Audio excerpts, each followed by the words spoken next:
Assalamualaikum warahmatullahi wabarakatuh. Saya Enci Yulianita Dewi, mahasiswa Bimbingan dan Konseling Islam UIN Sunan Ampel, Surabaya. Pada kesempatan kali ini, saya bersama rekan saya, Erlina Sari dan Novi Liana Dwi Astuti akan melaksanakan konseling kelompok. Nah, sebelum kita melaksanakan konseling kelompok, saya akan menjelaskan apa itu konseling kelompok. Jadi, konseling kelompok adalah konseling yang dilakukan bersama dua atau lebih klien. Nah, pada konseling kelompok kali ini kita akan membahas satu tema, yaitu Ramadan. Nah, hari ini kita akan membahas masalah-masalah yang teman-teman hadapi pada saat melaksanakan ibadah puasa di bulan Ramadan. Salah satu contohnya yaitu malas melaksanakan sholat tarawih dan sebagainya. Nah, langsung saja kita mulai. Yang pertama, dari teman saya, Mbak Erlin. Saat bulan Ramadan itu, saya itu susah banget untuk bangun sahur. Karena kan apalagi puasa pertama itu kan biasanya jam segitu masih tidur, jam 3:30 kan masih tidur. Nah, sekarang harus bangun, harus melaksanakan sahur. Seperti itu. Oh, baik. Selanjutnya, Mbak Novi. Masalah apa? Kendala saya waktu bulan puasa tuh mau menurunkan berat badan, tapi sayang Kenapa?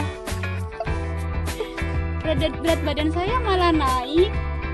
Ya karena itu terlalu banyak makanan sama minuman yang dingin-dingin. Apalagi itu kalau lihat yang manis-manis, nggak bisa, imanku nggak kuat. Oh, seperti itu. Jadi, untuk masalah Mbak Erlin yaitu susah bangun sahur karena biasanya tidak pernah bangun sepagi ini ya. Dan untuk masalah Mbak Novi yaitu ingin diet tapi bukannya menurunkan berat badan, malah menaikkan berat badan karena melihat makanan atau minuman yang dingin-dingin, imannya tidak kuat, seperti itu. Nah, menurut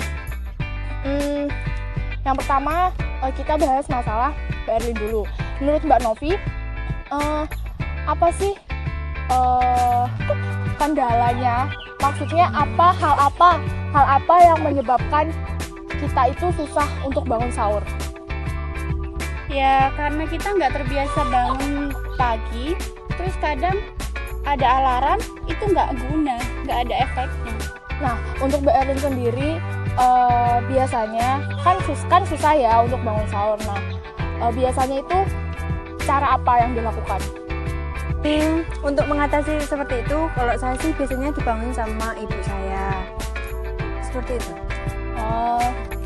Oke, caranya yaitu dibangunkan oleh ibunya. Ya, jadi caranya dibangunkan oleh ibu Mbak Erlin. Nah, apakah cara tersebut efektif atau masih kurang efektif? Menurut saya sudah sangat efektif karena seorang kalau di rumah dibangun sama ibu pasti kan gimana caranya pasti bangun. Kalau nggak bangun kan pasti dibangunin lagi, dilakukan secara berulang-ulang. Kalau alarm kan sekali tuh. Ya, seperti itu. Nah, menurut Mbak Novi sendiri, apakah cara dibangunkan oleh ibu itu sudah efektif untuk membangunkan kita?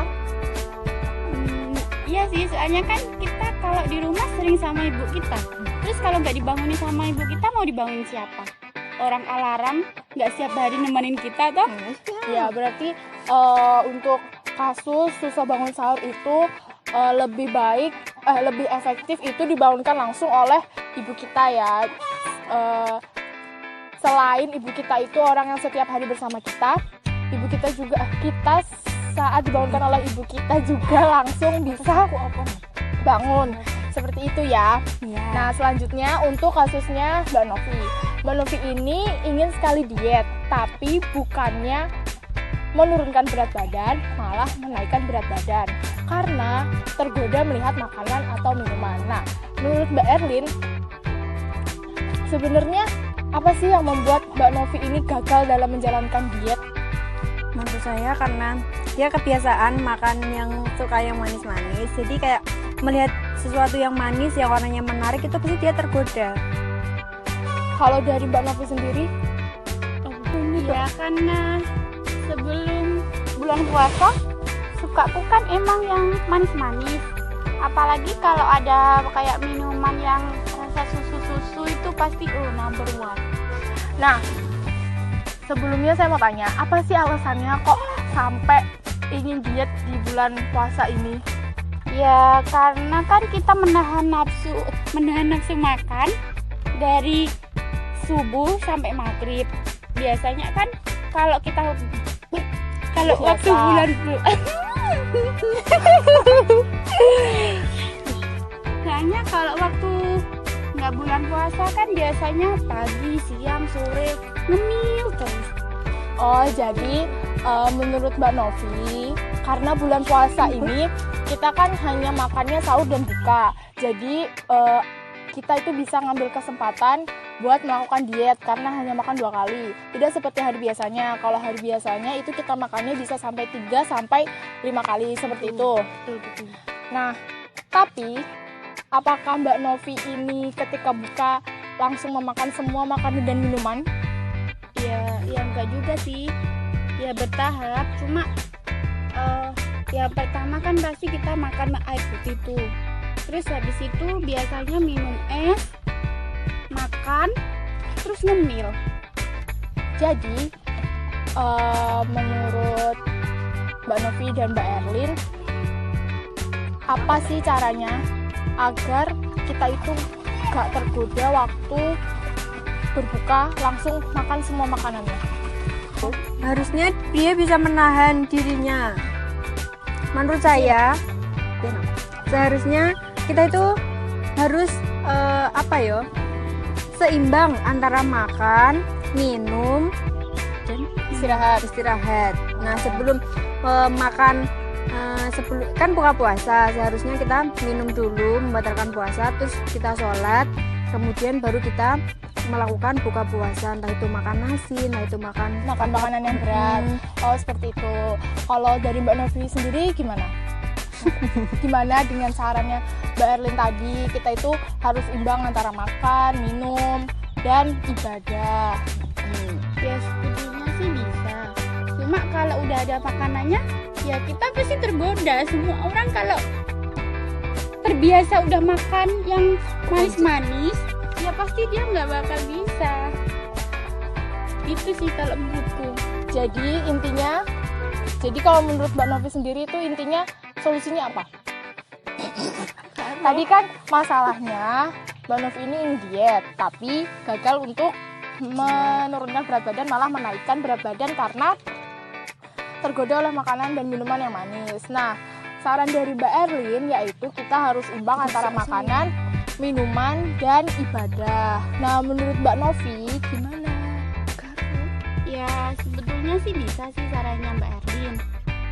Nanti coba saya terapkan kayak gitu sih, semoga aja bisa. Semoga bisa turun. Iya. Jadi harus diseimbangkan antara makanan, minuman, dan ibadahnya seperti itu. Nah, teman-teman, kita selesai melaksanakan konseling kelompok dengan masalah dari Mbak Erlin dan masalah dari Mbak Novi. Selanjutnya, Mbak Erlin dan Mbak Novi akan menerapkan apa yang sudah kita bahas tadi. Sekian yang dapat saya sampaikan, kurang lebihnya saya dan teman-teman mohon maaf.